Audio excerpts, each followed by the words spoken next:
and welcome back to Unedited Chatter with Stephanie and Tish. We're so excited you chose our podcast to listen to today, and we have a great guest. We do have a great guest. Without further ado, Unedited Chatter drops new episodes every other Wednesday. Don't forget to like, follow, and subscribe on YouTube or wherever you get your podcasts. The socials will be listed in the show notes. This show is an independent production. The views expressed here are our own and not those of our professional roles or employers. This is our unedited chatter. So let's get to it. We have our friend back with us, and we are so excited about it. Carla Ward is an educator, a speaker, and a host of the Everything ECE Podcast. With over 20 years of experience in early childhood education, she empowers educators to teach with intention, with curiosity, and with confidence. She's also the founder of the ECE Latte Lounge, which I love that name. Carla is dedicated to helping educators reconnect with their purpose and elevate the profession through reflective, play-based practice and authentic connection. And she is with us today in person to talk about getting out of the praise loop. Carla, welcome. Thank you. Oh, such a nice introduction. And I am fueled by lattes. I don't know if I would be standing without them. So thank you for having me. Yeah, we're so glad you're here. So I want to tell everybody before we get started, all of your links to all of your great things that you're doing will be in the show notes. So go there and look for the latte. Go there and look for her podcast. We will have it. But Carla, let's get started. You're here to talk today about getting out of that praise loop. Why is this important, and why did you choose to talk about this? So educators have the kindest hearts. Nobody would question that. Nobody got into this field for the money. We got into it to make a difference because we genuinely care about children. However, what happens is sometimes that gets distorted because we think that that means telling children how smart they are, telling them how good they are. And what happens is we don't see, because some of us only have the children, for a year, we only have them until they're 5, maybe we have them in school age. We don't see the long-term effects of when a child hears praise consistently. And what happens is if a child hears praise a lot, what happens is that's extrinsic motivation. They're looking to somebody else to tell them that they're smart, somebody else to tell them that they're pretty, somebody else to tell them that they can do this. And then we put phones in their hands. They grow up and suddenly have social media. Now they're relying on people to like their photos. They're relying on somebody to tell them, a stranger to tell them that they're smart, pretty, that they can do hard things. And now it becomes a very dangerous cycle of seeking outside validation. And then where's the motivation to do your best for yourself, right? You become a people pleaser. You get in relationships with people because they're telling you that you're great and wonderful and amazing, when really, at the end of the day, you need to believe that you are great, wonderful, and amazing. Because at the end of the day, you are the only person that is going with you your entire life. And it starts when they're little. That whole dependency starts in those first 5 years. When that 90% of that brain is developing, we are setting the tone for that motivation. So we really have to be so intentional with the language that we're using. So, the little girl that kind of leans back and, waves her dress in front of you, and that she's giving you that hint to say like, hey, look at my dress. How do we acknowledge the dress? Do we say, oh, you look so pretty? Or do we acknowledge, oh, I see you're wearing a dress. Tell me about it, right? Because as soon as you tell somebody that they're pretty, well, now there's a reliance to be told that I'm pretty. It's the same thing, when a child gets an answer right and you say, oh my gosh, you're so smart. Well, what's the opposite of smart? Most of us go to dumb or stupid. You would never tell a child that they're dumb or stupid. But when we're constantly telling a child that they're smart when they get an answer right, that implies that when they get it wrong, that they're not smart. So now you're developing perfectionism. You're getting children that are afraid to make mistakes. And life is messy. Life is full of mistakes. We want to embrace mistakes. So we want to switch from that praise dependency to encouragement. So, oh my gosh, you worked so hard on that question. Doesn't matter if they got it right or wrong. Oh my gosh, you tried so hard. You spent a long time thinking about how to design that.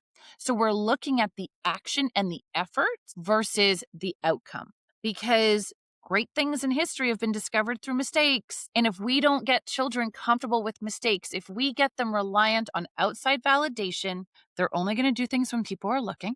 They're only going to perform because somebody thinks that they're good at something.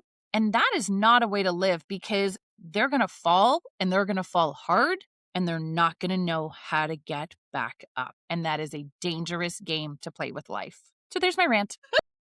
Oh, that's There's awesome. so much in there because you're spot on. Likes and that external validation drives our population. And the term popular is very much so driven by that factor. So when we think about our audience of listeners, our families, our educators, how can we make that shift? What are some easy ways for us to make the shift from someone who just offers that that's not really intentional to being more of an encourager? One, give yourself grace. You are going to do it. I am here preaching not to praise. I 100% fall into that trap some days. Number one, limit how often you say good job. It really is a useless phrase.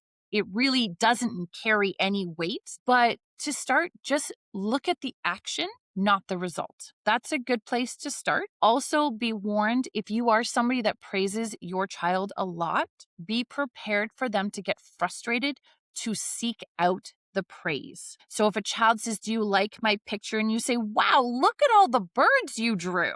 And they say, "But did you like it?" And then you say, "But do you like it?" Trying to flip the script, you're actually going to see an increase in frustration depending on their age, because they're seeking that validation. And if there was ever a time for you to lean into the encouragement over praise, that is the moment, because it's not about you liking it. It is about your child being proud of what they did. That statement that you just made prompts such a reflection from the child's standpoint. So it then brings it more internal than looking for that external validation. That reflection piece is huge. Do you like it? Is Exactly. huge. Yeah. I also think that we could role model and role play in our classrooms for this, just because we want children to start doing this also. And then if they're doing it and we're doing it, they're going to have a completely different outlook. Because I can tell you, I do decorating. And when I post it, I want everybody to tell me that how amazing it is. Right? And that is our society. Uh-huh. And I'm so glad that you brought that up, because my husband's like, "Well, how many likes did you get?" I'm like, "Only 200. That's not very many. But if 200 people showed up at my house, it would be a lot. But it should come. And, I'm an adult, so it does. But we do need to start doing that. And, thinking back to my classroom, I was always telling them how great they were and how awesome things were that they were doing. But to hear you say it and how you say it, it's so much better too, honestly. And it's just the slightest little language Really? switch, but it's such an impactful language switch. Yeah, I agree with that 100%. So let's just say we have a new teacher, or we have a parent who's pregnant, or a parent who just has a baby. How can we encourage them to think differently? I know you've given us some examples, but I think that we're all built to say, "She is beautiful. You're beautiful. Your dress is beautiful." And I don't know why we're built that way. Because we want to be beautiful. Society has conditioned it. I mean, not to get too on that, but we've been conditioned that way. When I dress up, I want to be told that I look fantastic. And I don't crave it, though. Maybe from my husband. But I don't Right. Yeah. crave it and that outside validation. But if we continue on the path that we are on, because of the generation of children coming up, because I did not grow up with social medias. Facebook did not exist until after I graduated high school. So I already had a mostly developed brain. So I didn't need that validation Right. the same way some of these children do. How many YouTube followers do they have? So to start with new parents, to answer that question is, one, I would encourage parents not to post their children on social media, and for them not to depend on those likes. Because I have seen new parents tell their 2-year-old, "Look how many likes we got." Yeah. Right away, we're teaching the child that those likes of that child's photo matters. And again, that's a dangerous game to play.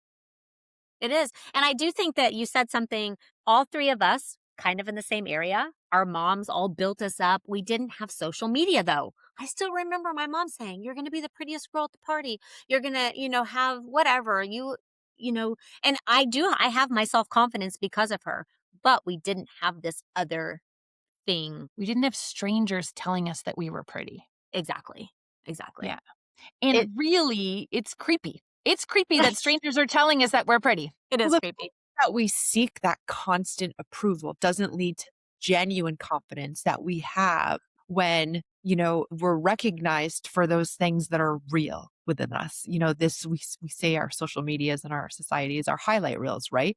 It is absolutely that. So we're only seeing and validating our best. But in reality, the everyday is not always our best, right? So that's where we really want our children to gain that confidence, Carla, that you talked about. And that's not going to come from a social media platform. That is going to come internal. No, and let's think about, like, not to diss them, but let's think about middle schoolers.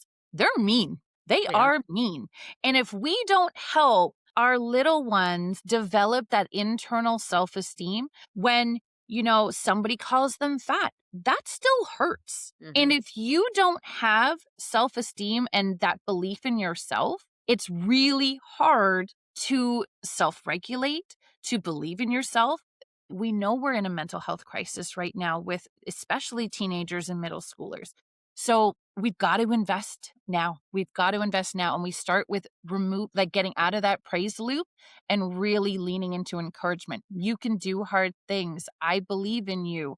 You worked really hard. Yes, I'm still telling you as an extrinsic person, but our voices become their internal voice. And I will tell you, like, I was on a trip and we were hiking and I kept saying, "You can do this. You can do this. Keep going, keep going."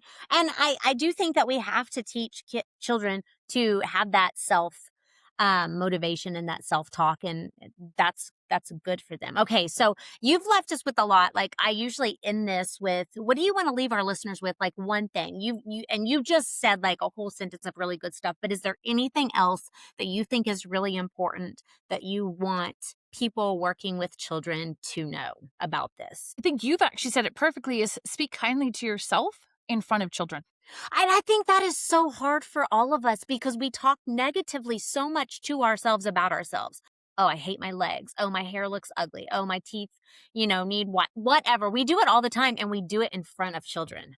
And they see and hear everything.